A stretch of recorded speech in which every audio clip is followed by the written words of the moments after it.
पटना के सदाकत आश्रम स्थित प्रदेश कांग्रेस कार्यालय पर प्रदर्शन करने पहुंची बीजेपी कार्यकर्ताओं में कांग्रेसियों की भिड़ंत हो गई। देखते ही देखते पूरा इलाका रण क्षेत्र में तब्दील हो गया है। दोनों ओर से लाठियां चलने लगी, जमकर पथराव होने लगा। इससे अफरा तफरी मच गई। बीजेपी के प्रस्तावित प्रदर्शन को देखते हुए कांग्रेस कार्यकर्ता पहले से ही कार्यालय में लाठी डंडे लेकर डटे हुए थे। प्रदेश अध्यक्ष राजेश श्याम समेत कई नेता वहां मौजूद थे। दोनों ओर से लाठी डंडे और पथराव हुआ है। एक्सक्लूसिव तस्वीरें इस समय न्यूज 18 बिहार झारखंड पर देख पा रहे हैं आप। भिड़ंत की दो तस्वीरें।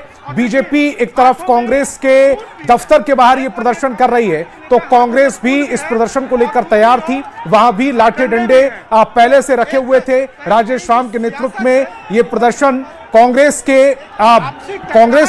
इसको लेकर तैयार थी। 3 कैमरों से पूरी तस्वीर को समझाने की कोशिश करते हैं। पहले तस्वीर में आपको नजर आ रहे होंगे बीजेपी के झंडे, यानी कि बीजेपी सदाकत आश्रम के बाहर ये प्रदर्शन कर रही है। कैमरा नंबर 2 ये देखिए, लोगों के हाथ में डंडे हैं, लाठी है। और तीसरी तस्वीर बीजेपी का ये प्रदर्शन है वो अपने चरम पर है। शैलेंद्र मेरे सहयोगी ज्यादा जानकारी के साथ फोन लाइन पर जुड़ रहा है, माफ कीजिएगा लाइव जुड़ रहे हैं, सीधे हमारे साथ जुड़ रहे हैं। शैलेंद्र, फिलहाल क्या स्थिति है वहां पर? चूंकि खबर यह भी आ रही है कि कांग्रेस इस प्रदर्शन को लेकर पहले से तैयार थी, लाठी डंडे उन्होंने भी रख रखे हैं। बिल्कुल, देखिए जो सदाकत आश्रम के पास जो प्रदर्शन हो रहा था वो प्रदर्शन अब समाप्त हो चुका है। हालांकि दोनों तरफ से जमकर लाठी डंडे बरसाए गए, दोनों तरफ से पत्थरबाजी हुई। हालांकि बीजेपी ने पहले से कहा था कि प्रोटेस्ट करेंगे और कांग्रेस के लोग भी वहां बड़ी संख्या में तैनात थे।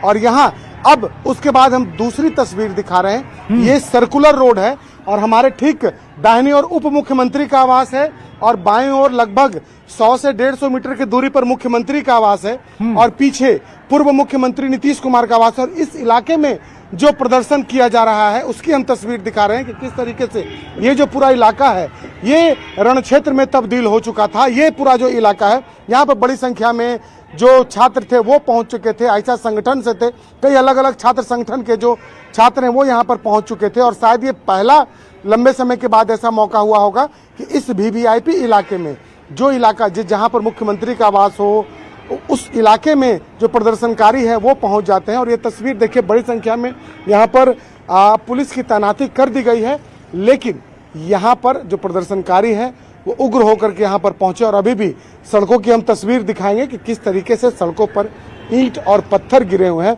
और अभी भी बेली रोड, जहां से यहाँ कनेक्ट होता है, बेली रोड पर इस वक्त प्रदर्शन जारी है। बड़ी संख्या में जो पुलिसकर्मी हैं बेली रोड पर हैं और दूसरी ओर जो छात्र हैं, जो संगठन के लोग हैं, वो लोग भी यहाँ पर प्रदर्शन कर रहे हैं। और देखिए जो स्थिति है, कई पुलिसकर्मी घायल हैं।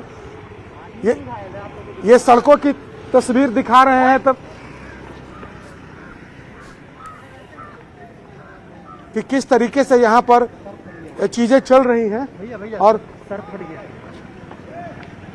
ये देखिए पुलिसकर्मी जा रहे हैं, देखिए किस तरीके से इनके सर में चोट लगी है।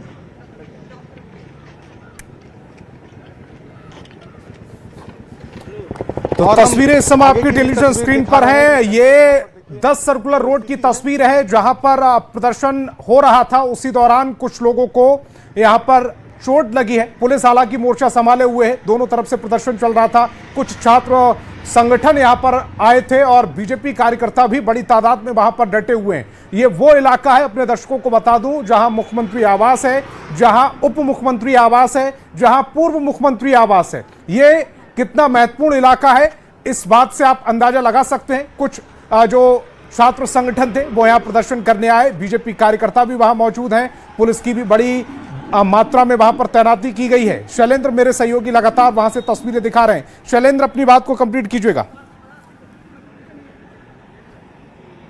बिल्कुल, देखिए ये उप मुख्यमंत्री विजय चौधरी का आवास है और यहां तक प्रदर्शनकारी पहुंच गए। इसके ठीक पहले विधानसभा अध्यक्ष का आवास है और यहां पर प्रदर्शनकारी पहुंचे और कई लोगों को चोटें आई हैं, कई पत्रकारों को भी चोटें आई हैं। और खास करके जो ये प्रदर्शन था वो काफी उग्र प्रदर्शन है और ये शायद लंबे समय के बाद ऐसा पहला मौका होगा कि जब प्रदर्शनकारी इस वीवीआईपी इलाके में पहुंच गए हैं, जिसे पटना का सुरक्षित जोन माना जाता है, जिस इलाके में किसी भी तरीके का प्रदर्शन नहीं करना है और धारा 144 लगा रहता है, उसके बावजूद यहाँ तक प्रदर्शनकारी पहुंचते हैं। सामने बेली रोड है और उस बेली रोड से यहाँ तक प्रदर्शनकारी पहुंच जाते हैं, जिस इलाके में मुख्यमंत्री से लेकर तमाम लोग वीवीआईपी लोग जो हैं वो रहते हैं। और ये समझा जा सकता है कि कहीं न कहीं ये फेलुअर भी है इंटेलिजेंस की, कि जब मालूम था कि इतने बड़े संख्या में लोग यहाँ पर आ रहे हैं, प्रदर्शन कर रहे हैं, तो उन्हें रोकना था, लेकिन उन्हें यहाँ तक आने दिया गया, यहाँ तक वो पहुँच गए। और अभी भी इस इलाके की चारों ओर बड़ी संख्या में लोग मौजूद हैं, बड़ी संख्या में जो छात्र हैं, युवा हैं, जो अलग अलग जो छात्र संगठन के हैं, खास करके जो पटना यूनिवर्सिटी, पटना विश्वविद्यालय के जो छात्र संगठन के से जुड़े हुए लोग हैं, वो यहाँ पर बड़ी संख्या में मौजूद हैं अपनी अपनी मांगों को लेकर के। लेकिन लगातार पुलिस के द्वारा उन्हें यहाँ से खदेड़ा जा रहा है। शैलेंद्र, ये जो प्रदर्शन था वो दरअसल छात्रों की मांगों को लेकर प्रदर्शन था। ये प्रदर्शन अब रण क्षेत्र में तब्दील हो चुका है, क्योंकि बीजेपी जैसा कांग्रेस ये प्रदर्शन में कूदी है, उसी के बाद बीजेपी भी अब कांग्रेस के दफ्तरों के बाहर ये प्रदर्शन कर रही है। पटना में ये जो वीवीआईपी इलाका है, जब पुलिस को इस बात की जानकारी थी कि प्रदर्शनकारी इधर आ सकते हैं, उसके बावजूद शुरुआत में ही उनको यहां दाखिल होने की अनुमति कैसे मिल गई? बिल्कुल, बड़ा सवाल यही है कि आखिर उन्हें वहीं क्यों नहीं रोका गया।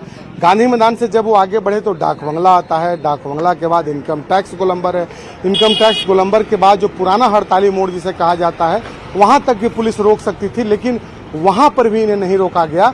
और स्थिति ये हुई कि मुख्यमंत्री के आवास तक जो प्रदर्शनकारी थे, आवास से लगभग 100 मीटर की दूरी तक प्रदर्शनकारी पहुंच गए।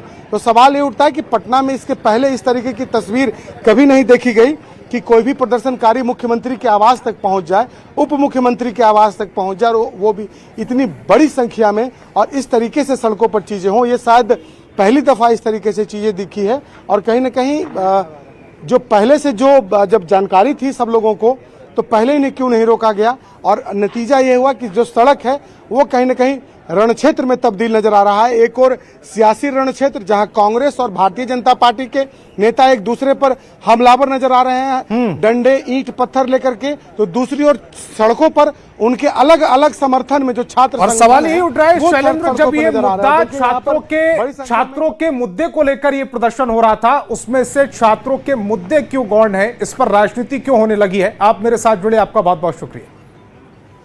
और पटना में प्रदर्शन कर रहे छात्रों का हुजूम लोक भवन के पास पहुंचा, जहां पुलिस ने वाटर कैनन के सहारे उन्हें आगे बढ़ने से रोकने की कोशिश की। पुलिस की ओर से रास्ते में बैरिकेडिंग भी की गई थी, लेकिन इससे भी छात्रों को रोकने की कोशिश सफल नहीं हुई। प्रदर्शनकारी छात्रों को पुलिस ने हिरासत में भी लिया। इससे पहले हड़ताली मोड़ के पास छात्रों को रोकने के लिए पुलिस को लाठीचार्ज भी करना पड़ा।